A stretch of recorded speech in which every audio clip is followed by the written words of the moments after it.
Assalamu alaikum wa rahmatullahi wa barakatuh. Alhamdulillah, I pray that you're all well. And a good prayer.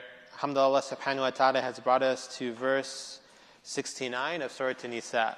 And this is a beautiful verse, a famous verse in our tradition that talks about good company. So all of us are living this life, and we are associating with other people, whether that be our families, our friends.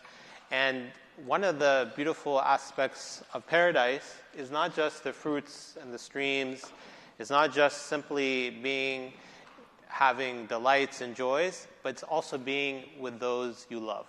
So one of the beautiful things that the Prophet Muhammad ﷺ speaks about, and there's also many verses in the Quran, is that even the people you lose in this life, whether they're children or parents, part of the joys of paradise is that you'll be reunited with them. So Allah subhanahu wa ta'ala in this verse, He speaks and He says, وَمَا يُطِعِ اللَّهَ وَالرَّسُولِ فَأُولَٰئِكَ مَعَ الَّذِينَ أَنْعَمَ اللَّهُ عَلَيْهِمْ. So Allah subhanahu wa ta'ala begins this verse by saying, whoever obeys Allah subhanahu wa ta'ala and the Prophet Muhammad sallallahu alayhi wa sallam. So not simply Allah subhanahu wa ta'ala, but the Prophet Rasulullah sallallahu alayhi wa sallam, then Allah subhanahu wa ta'ala will put them with those who've been blessed. أَنَعَمَ اللَّهُ عَلَيْهِمْ مِنَ النَّبِيِّينَ وَالصِّدِّيقِينَ وَالشُّهَدَاءِ وَالصَّالِحِينَ وَحَسُنَ أُولَٰئِكَ رَفِيقًا. Allahu Akbar. Allah subhanahu wa ta'ala says that those people, what do? They obey Allah subhanahu wa ta'ala. They obey the Prophet Muhammad sallallahu alayhi wa sallam. Then they will eventually be with those who have been blessed. And who are these people who have been blessed? Allah subhanahu wa ta'ala explains them. They are the Nabiyyin, the prophets, the Anbiya, the people who have revelation from Allah subhanahu wa ta'ala and then preach it and share it with others. With Siddiqeen, those people who are truthful and they are righteous. With Shuhada, the people who are martyrs, that testify to the truth, that die speaking on what is right. With Salihin, and the righteous, the people that do islah in this world, make this world a better place. وَحَسُنَ أُولَٰئِكَ رَفِيقًا. SubhanAllah. That these people have the best company. Here, the Mufassirin, they talk about the importance of good company and companions. As we know of the hadith of the Prophet Muhammad sallallahu alayhi wa sallam, الْمَرْءُ مَعَ مَنْ أَحَبَّ. That the human, the person, is with that who they love. So, one of the beautiful aspects of the Quran is that it speaks about human emotions. And one of them is hubb, of love. So ask yourself, who do I love?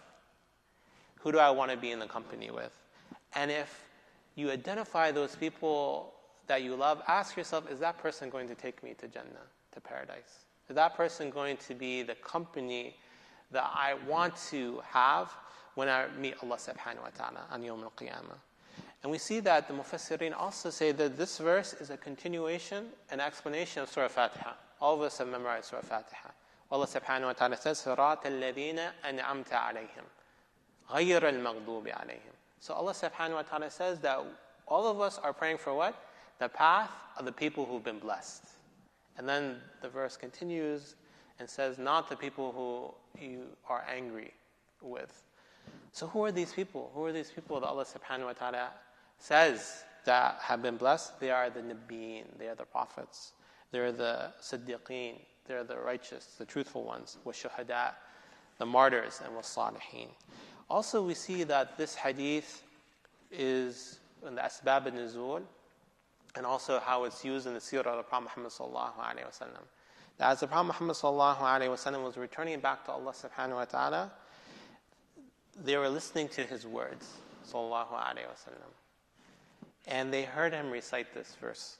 So from al-Bukhari, in Sahih al-Bukhari, An-Nisa قالت سمعت رسول الله صلى الله عليه وسلم يقول.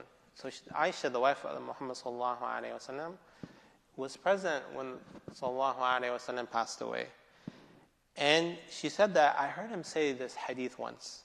ما من نبي يمرض إلا خير بين الدنيا والآخرة. There is not a prophet that dies or gets sick except that they choose. Allah subhanahu wa ta'ala gives them a choice. Do you want to stay in the dunya longer or you want to return back to Allah subhanahu wa ta'ala?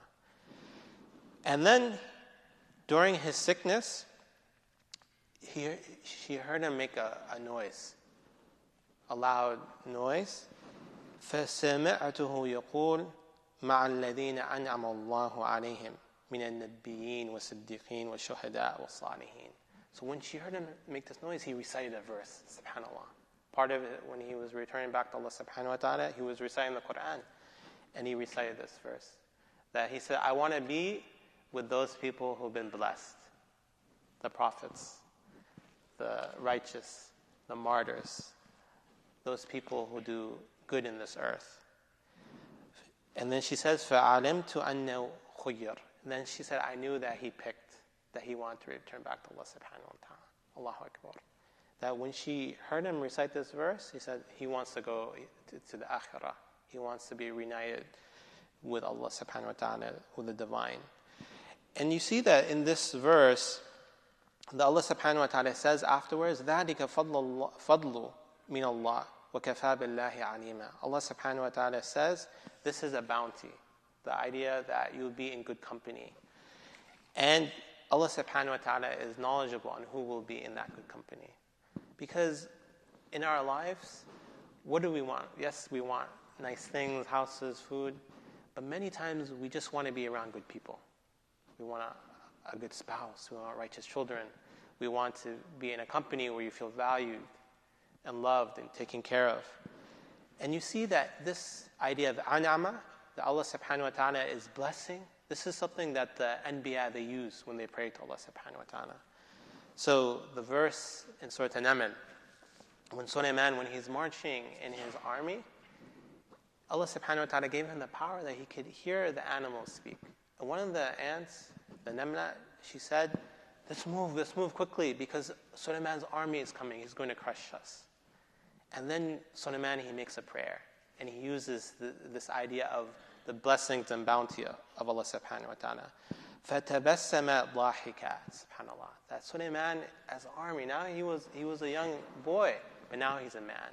And he's a king, and he has power, and he has an army. And he could crush these animals if he wanted. But then he heard the ant, and he smiled. ضَاحِكًا. And he started to laugh. And then he said, من قولها, from what she said. وقال ربي أوزعني أن أشكر نعمتك التي أنعمت علي. SubhanAllah. Then he said, in this moment where he realized his power, many of us, many humans, they become arrogant. Look at me, I have now the corner office. I'm a director. I'm a project manager. I made this much wealth. I bought this house. Look at my car. But what does he say in this moment? He says, Ya Allah, give me the ability that I have shukr, that I show gratitude. Ni'mataka, from the blessing you gave upon me, subhanAllah. He realizes that this is from Allah subhanahu wa ta'ala. This is not simply from him. Yes, all of us work, but Allah subhanahu wa ta'ala puts barakah in our work. And then he says, An'amta alay wa ala waliday. Allahu Akbar. After he says, you gave me this blessing right now, this power and this army and this position, he remembers his parents.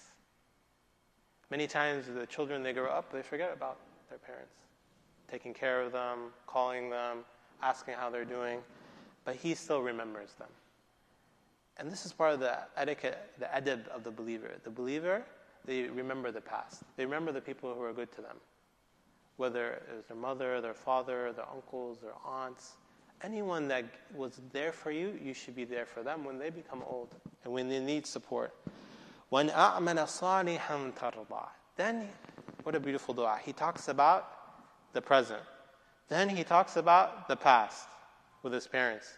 Now he's speaking about the future. He says that I want to act and do good deeds that you are pleased with Allah subhanahu wa ta'ala. Not that my army and the people who work for me and praise me and clap. No, I want to do good deeds that you appreciate. And then he thinks about the akhirah. وَأَدْخِلْنِي بِرَحْمَتِكَ فِي عِبَادِكَ الصَّالِحِينَ. And then enter me, Ya Allah, in your mercy, not out of my good deeds and power, among the believing servants. SubhanAllah. And this last part of this verse is so beautiful because it's not just saying, I want to enter paradise. He's saying, I want to enter paradise with the believers. That when we go to paradise, is not just simply as individuals, but zumara. There are groups of people that go together in this paradise and return to Allah subhanahu wa ta'ala in unison. So brothers and sisters in Islam, to conclude, these verses are so beautiful because it talks about the idea of obedience.